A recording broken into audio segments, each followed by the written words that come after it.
আসসালামু আলাইকুম। আশা করছি সকালে অনেক অনেক ভালো আছেন। তো দেখা যাচ্ছে এই ধরনের প্রফেশনাল গ্রেডের ফটো বাইরের কান্ট্রিতে অনেকে কিন্তু তাদের সোশ্যাল মিডিয়াতে আপলোড করে থাকে। তো আজকে আমরা দেখব আমাদের মোবাইল ফোন ব্যবহার করে আমরা এই ধরনের একটি প্রফেশনাল ফটো ইজিলি এডিটিং করতে পারি। তো আমরা আর কথা না বাড়িয়ে আমাদের এডিটিংটি শুরু করে দিব। তো ভিডিওটি ভালো লাগলে অবশ্যই লাইক করে দেবেন এবং আমাদের এই চ্যানেলে নতুন দর্শক হয়ে থাকলে অবশ্যই চ্যানেলটি সাবস্ক্রাইব করে রাখবেন। চলুন দেখে নেওয়া যাক। সো বন্ধুরা, আমি চলে আসছি আমার মোবাইলের স্ক্রিনে। তো আজকে আমাদের এডিটিংটি করার জন্য আমাদের প্রয়োজন হবে PicsArt অ্যাপ্লিকেশন। তো আপনারা অবশ্যই প্লে স্টোর থেকে অ্যাপটিকে ইনস্টল করে নিতে পারেন। এখন আমি অ্যাপটা ওপেন করে নিচ্ছি। তো এখন আমরা নেক্সট থেকে এই প্লাস আইকনে ক্লিক করে দিব। আর হ্যাঁ, আমি অবশ্যই PicsArtর প্রিমিয়াম ভার্সনটা ইউজ করতেছি। তো আপনারা যদি এই ভার্সনটা ইউজ করতে চান, আমার টেলিগ্রাম গ্রুপ থেকে আপনারা ডাউনলোড করে ইনস্টল করতে পারেন। তো টেলিগ্রাম গ্রুপের লিঙ্ক ডেসক্রিপশন বক্সে দেওয়া থাকবে, অবশ্যই ঘুরে আসতে পারেন। এখন আমরা নিচে চলে আসবো। তো আমরা এখান থেকে বিভিন্ন টাইপের ব্যাকগ্রাউন্ড আছে, আমরা এখান থেকে এই কালার ব্যাকগ্রাউন্ডে ক্লিক করে দিব। তো এখান থেকে আমরা হোয়াইট কালার ব্যাকগ্রাউন্ডটা সিলেক্ট করে দিচ্ছি। তো আপনি আপনার পছন্দ অনুযায়ী যে কোনো একটি ব্যাকগ্রাউন্ড সিলেক্ট করতেই পারেন। তো এখন আমরা এখান থেকে এই টুলস অপশনে ক্লিক করে দিব। তো এখান থেকে ক্রপ অপশনে ক্লিক করে দিব। তো এখান থেকে আমাদের 3.4 যে রেশিওটা আছে আমরা এটা সিলেক্ট করে দিচ্ছি। তো এখান থেকে আমরা টিক মার্ক করে নিচ্ছি। তো এখন আমাদের প্রয়োজন হবে এরকম একটি ফটো এবং এই ফটোর ব্যাকগ্রাউন্ডটা আমাদের রিমুভ করে নিতে হবে। তো PicsArtর প্রিমিয়াম ভার্সনটা হলে এখান থেকে রিমুভ করা যায়, কিন্তু অধিকাংশ লোকে PicsArtর প্রিমিয়াম ভার্সনটা ব্যবহার করে না। আমি দেখিয়ে দিচ্ছি কীভাবে করবেন।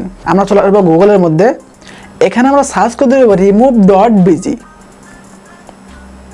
তো remove.bg সার্চ করে দেওয়ার পর এরকম একটি ওয়েবসাইট চলে আসবে। আমরা এখান থেকে আপলোড ইমেজে ক্লিক করে দিব। তো এখন আমরা যে ফটোর ব্যাকগ্রাউন্ডটা রিমুভ করতে চাচ্ছি সেই ফটোটা আমরা এখানে আপলোড করে দিব। তাহলে এখানে কয়েক সেকেন্ড দেরি করে কিন্তু ইজিলি আমাদের ফটোর ব্যাকগ্রাউন্ডটা রিমুভ করে দিব। দেখতে পাচ্ছেন অটোমেটিক্যালি রিমুভ হয়ে গেছে। আমরা এখান থেকে ডাউনলোডে ক্লিক করে দিব, তাহলে ইজিলি এটা ডাউনলোড হয়ে যাবে। আমরা এখান থেকে বেরিয়ে যাচ্ছি। এখন আমরা আবারও সেই PicsArtর মধ্যে চলে আসবো। এখন এখানে দেখতে পাচ্ছেন নিচে বিভিন্ন অপশন আছে, আমরা এদিকে চলে আসবো। এখান থেকে আমরা অ্যাড ফটো অপশনে ক্লিক করে দিব এবং এই মাত্র সেভ করা ফটোটা আমরা এখান থেকে ইম্পোর্ট করে দিচ্ছি। আমরা অ্যাড অপশনে ক্লিক করে দেবো, ফটোটা বড় করে নিচ্ছি। তো আপনার যতটুকু ভালো লাগে আপনি সেটাটুকু করে দিবেন। আমরা এখান থেকে এই বরাবর রাখতেছি। তো এখন দেখতে পাচ্ছেন এখানে টেক্সট নামে একটা অপশন আছে, আমরা এখান থেকে এই টেক্সট অপশনে ক্লিক করে দিব। তো এখন আমরা যে নামটা লিখবো, তো সবগুলো অক্ষর আমরা ক্যাপিটাল লেটার দেওয়ার চেষ্টা করবো, অর্থাৎ বড় অক্ষর দেওয়ার চেষ্টা করবো। তো আমি আমার নামটা দিয়ে দিচ্ছি, আপনি আপনার নাম বা যে কোনো কিছু লিখতে পারেন। আমার নাম লিখে দিচ্ছি। তো এখন দেখতে পাচ্ছেন এই নামের কর্নারে একটা আইকন আছে, মানে ধরার জায়গা আছে। আমরা এখানে ধরবো, ধরে আমরা নিচে থেকে টাইম নিয়ে আসবো। দেখতে পাবেন সবগুলো অক্ষর কিন্তু এক একে সিরিয়াল ভাবে চলে আসবে, লাইন দিয়ে সিরিয়ালে চলে আসবে। তো এখন আমরা একটা ছোটো করে নিচ্ছি। তো এখনই আমাদের প্রয়োজন হবে PicsArtর প্রিমিয়াম ভার্সন।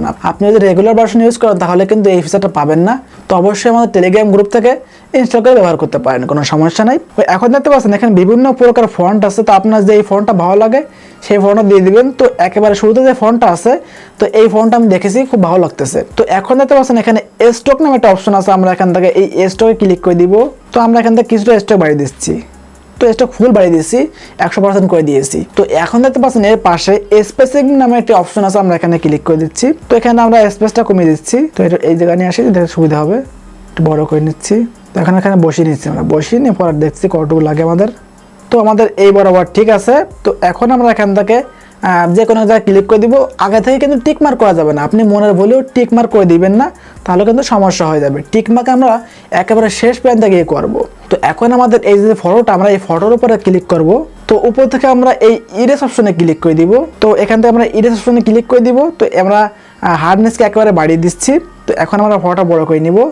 বড় করে নিয়ে এই লেখার মাঝখানে যে আমাদের বডির অংশ চলে আসছে, আমরা এখানে মুছে দিচ্ছি। ব্যাস, আমরা এখান থেকে টিকমার্ক করে নিচ্ছি।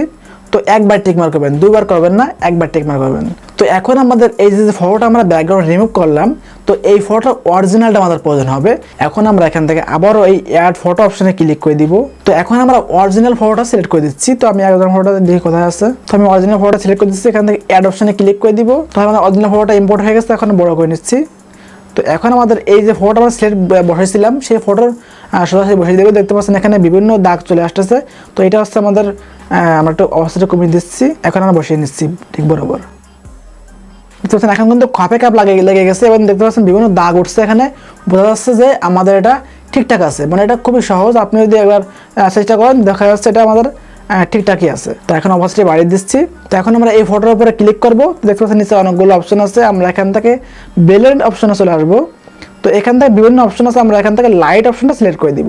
দেখতে পাচ্ছেন একেবারে অসাধারণ লাগতেছে, মানে আমাদের এটা ব্লেন্ডিং হয়ে আমাদের এই লেখার মধ্যে আমাদের বইটা চলে আসছে। তো এখন আমরা এখান থেকে টিক মার্ক করে নিব। তো এখন এটার মধ্যে আমরা গর্জিয়াস কালার দিয়ে দিব, অর্থাৎ ব্ল্যাক অ্যান্ড হোয়াইট দিয়ে দিব। এখান থেকে আমরা এই ইফেক্ট অপশনে ক্লিক করে দিব। এখান থেকে আমরা ব্ল্যাক অ্যান্ড হোয়াইটে সিলেক্ট করে দিচ্ছি, এখান থেকে টিক মার্ক করে নিব। তো আবার আমরা এই ব্ল্যাক অ্যান্ড হোয়াইটটা সিলেক্ট করে দিচ্ছি, আবার টিক মার্ক করে নিব। তো এখন আমরা ফাইনালি সেভ করে নিব।